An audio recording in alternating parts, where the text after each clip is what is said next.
Angle bisector theorem का जो concept है वो क्लास 11, 12, 9, 10 सबके लिए बहुत इंपॉर्टेंट है।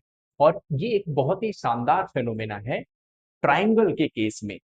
वो क्या कहता है कि एक किसी ट्राइंगल के एक एंगल का जो बाइसेक्टर होता है, यानी अगर एंगल ए को line AD two equal parts में डिवाइड कर रही है विच इज एंगल 1 और एंगल 2, देन उसका रिजल्ट ये होता है कि जो ऑपोजिट साइड है, ऑपोजिट साइड का जो रेशियो बनेगा वो रेस्ट टू साइड के रेशियो के इक्वल होता है। इसी बात को हमें प्रूफ करना है। और जब हमें प्रूफ करना है तो सबसे पहले हम इसके स्टेटमेंट को देखते हैं।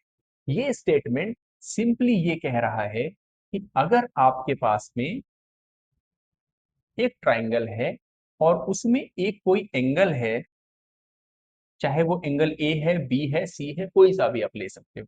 अगर एंगल ए को बाइसेक्ट हम कर रहे हैं लाइन एडी के थ्रू, और ये अगर एंगल 1 हो गया और ये एंगल 2 हो गया, which is given angle 1 is equal to angle 2, अगर ये वाली कंडीशन हमें दी हुई है तो इसका मतलब ये होता है कि B D upon D C is equal to A B upon A C.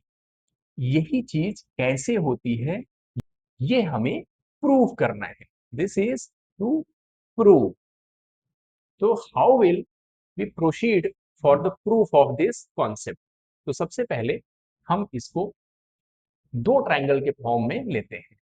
In triangle ABD and triangle ADC, इस ट्राइंगल और इस ट्राइंगल में लेते हैं, उसके एरिया का रेशियो फाइंड करते हैं बेसिकली। तो एरिया का ratio, so area of triangle ABD upon area of triangle ADC.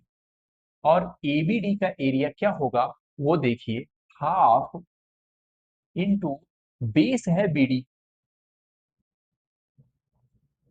और इसका क्या होगा हाफ, और इसका बेस है बीसी।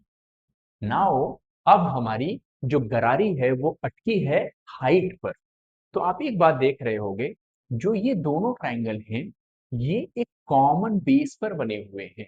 कॉमन बेस का मतलब एक ही बेस नहीं है, अलग अलग बेस है, पर वो दोनों अलग बेस सेम लाइन पर लाई कर रहा है। वो लाइन है बीसी, और उसी का एक पोर्शन है बीडी और एक पोर्शन है डीसी। एक बात आप बहुत ध्यान से समझिए कि एक लाइन का एक वर्टेक्स से कितने परपेंडिकुलर हो सकते हैं। वो अगर एक परपेंडिकुलर कोई कहीं पर गिर रहा है तो क्या वो पूरे लाइन के लिए परपेंडिकुलर नहीं होगा? वो बिल्कुल होगा। सो ए से लेके लाइन बीसी तक अगर परपेंडिकुलर हाइट एच है तो वो इस ट्राइंगल के लिए भी परपेंडिकुलर होगा और इस ट्राइंगल के लिए भी परपेंडिकुलर होगा। सो दोनों जगह पर हम यहाँ पर एच और एच लिख देंगे। Since H is common, half is common, so हम सीधे सीधे क्या लिख सकते हैं, B D upon D C. And this is our equation number first. जो अगला वाला कॉन्सेप्ट है वो इससे भी मजेदार होने वाला है। और अगले कॉन्सेप्ट में क्या है कि हम same area of triangle ABD upon area of triangle ADC को काउंट करेंगे। बस इस बार हम बेस बदल देंगे। बेस कैसे बदलेंगे? ये एबीडी हमारा जो ट्राइंगल है इस बार इसका बेस हम एबी काउंट करेंगे। सो काउंट कर लेते हैं, half into AB into height. अभी मैं कुछ नहीं लिख रहा हूं क्योंकि सारा जो गेम है वो हाइट को लेकर ही है। इस ट्राइंगल के लिए भी हाफ और एसी तो हमारा बेस हो जाएगा, लेकिन इसका भी सारा गेम हाइट को लेकर है। इस केस में आप हाइट किस तरीके से समझेंगे वो देखिए। मान लीजिए कि डी पॉइंट, चूंकि डी एक इसका ऑपोजिट वर्टेक्स है ए बी का, तो डी पॉइंट से हम एक परपेंडिकुलर ड्रॉ कर देते हैं, ठीक है।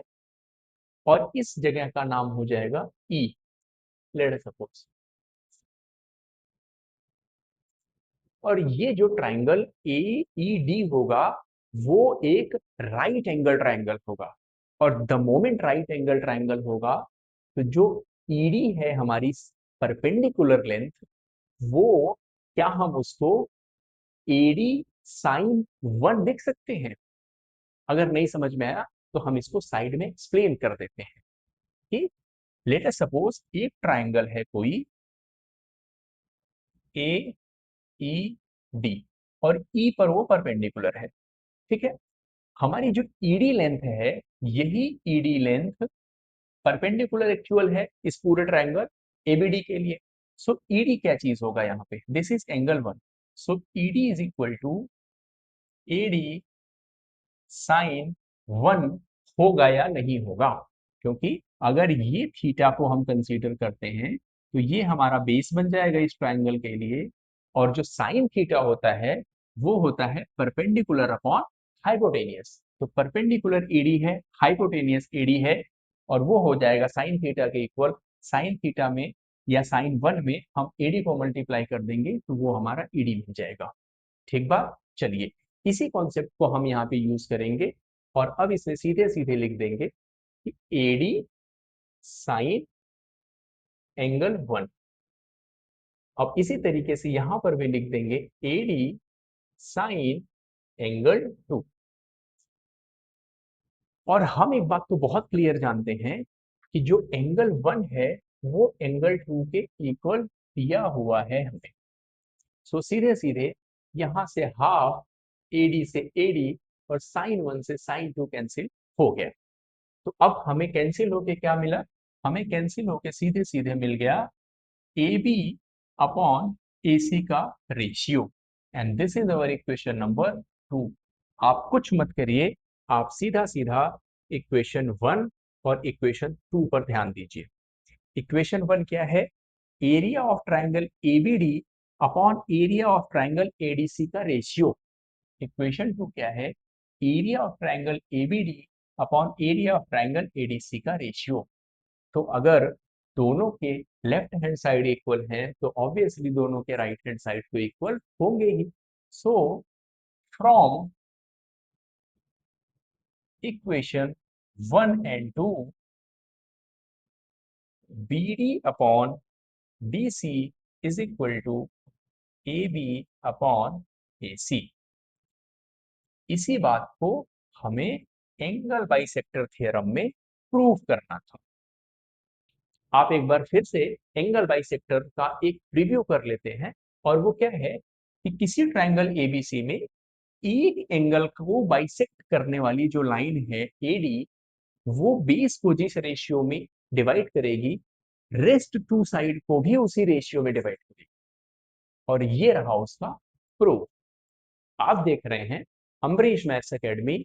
और आज की क्लास के लिए आप सबका बहुत बहुत धन्यवाद।